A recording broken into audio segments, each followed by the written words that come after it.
प्रस्तावित eco resort निर्माण 100 कोटी विनिमय रे 5 तारका होटेल। अनंक डुंगुरु ग्रामवासी 34 परिवार सह आलोचना परे जमी अधिग्रहण हैला।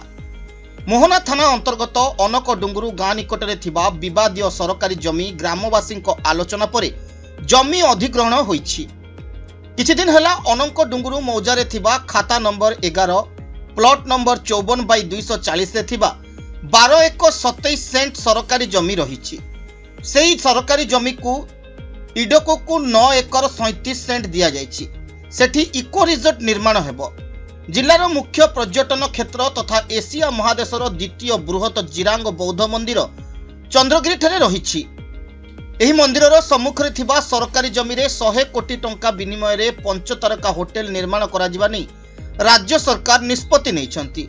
हेले अनंक डुंगुरु गाँ लोके एही जागारे दीर्घ वर्ष धरी चाषबास करबा सह जीविका निर्वाह करि आसुचंती।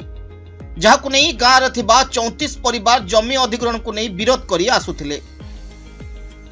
प्रशासन पक्षरु गाँ लोकंकु बहु बुझासुझा करबा परे सेही जागारे बीएनएस धारा 163 लगाई 3 प्लाटून पुलिस फोर्स मुतयन करी उक्त जागा को चिन्हट करबा सह 34 गोटी परिवार को अग्राधिकारी भित्तिरे थैथान करा जिवो बोली प्रशासन पक्षरु प्रतिश्रुति मिलिबा परे शांति श्रृंखलार सह जमी अधिग्रहण करा जायतबा स्थानीय तहसीलदार चक्रधर पाढ़ी सूचना दैछंती।